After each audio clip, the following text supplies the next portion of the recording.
Hello guys, welcome to my YouTube channel Moumita Suman love. তো আজকে আমি বানিয়েছি ম্যাঙ্গো লস্যি। তো দেখে নাও কি কি নিয়েছি ম্যাঙ্গো লস্যি বানানোর জন্যে। ম্যাঙ্গো লস্যিটা আমি একটু নতুন ধরনের বানাবো, সবাই তো একই রকম বানায়, আমি একটু অন্যরকম বানিয়ে দেখি কেমন লাগে।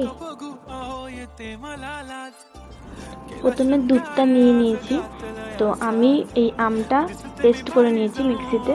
তো পেস্ট করার পর আমি দুধের মধ্যে আমটা ভালো করে মিশিয়ে দিলাম। তো আমটা পেস্ট করার সময় আমি ওর মধ্যে চিনি দিয়ে দিয়েছি, তোমরাও তাই করবে। আর আমি এই সাবুদানা, বড় সাবুদানা, এটা আমি ভিজিয়ে আমি এটা একটু গরম জলে ফুটিয়ে নিয়েছি। সাবুদানাটা দিলে খুব দারুণ লাগে খেতে, তোমরা বাড়িতে ট্রাই করো, খুব সুন্দর লাগবে। তো এবারে আমি এটা রেডি করব। তো আমি প্রথমে ওই দুধের সাথে আমটা মিশিয়ে আমি ওটা ফ্রিজে রেখে দিয়েছিলাম কিছুক্ষণ ঠান্ডা করার জন্যে। তো এবার দেখো আমি এটা কিভাবে রেডি করি। তো ম্যাঙ্গো লস্যি রেডি করার জন্যে আমি কিছু জিনিস নিয়ে নিয়েছি। এটা হচ্ছে একটু কুচনো তরমুজ, একটু লিচু, আর ম্যাঙ্গো তো থাকবেই, আম তো থাকবেই, ওটা তো দিতে হবেই। আর আমি একটু কাজু আর কিশমিশ কুচিয়ে নিয়েছি। তো রেডি করছি, দেখে নাও। আমি গ্লাসে সাজিয়ে নিয়েছি।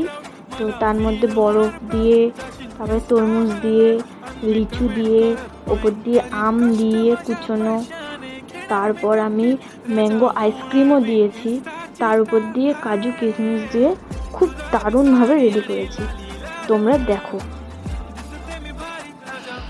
গরম পড়েছিল তাই ভাবলাম আমলস্যি বানাই, তাই তোমাদের কাছে রেসিপিটা নিয়ে চলে আসলাম। দেখতেই পাচ্ছ কতটা সুন্দর রেডি হয়ে গেছে। তো এবার এটা খেয়ে দেখতে হবে কেমন লাগে। তোমরা হয়তো ভাববে ম্যাঙ্গো লস্যি বানাচ্ছি, ওর মধ্যে কেন লিচু তরমুজ দিলাম। তো লিচু তরমুজটা ছিল ঘরে তাই দিয়ে দিয়েছি, তোমরা দিয়ে দেখো, ভালো লাগবে, না দিলেও চলবে। আইসক্রিমটা দিয়ে রেডি করে আমি আমার বরকে দেব, ও খেয়ে বলবে কেমন হয়েছে। তো দেখো কত সুন্দর লাগছে। তো দেখো আমার পুরোপুরি রেডি হয়ে গেছে ম্যাঙ্গো লস্যি। তো আমি আমার হাজব্যান্ডকে দিয়েছি, ও খেয়ে বলেছে খুব সুন্দর হয়েছে। তোমরাও বাড়িতে ট্রাই করো। আর আমার ভিডিওটা ভালো লাগলে লাইক, কমেন্ট এবং সাবস্ক্রাইব এবং শেয়ার করে দিও। Bye bye.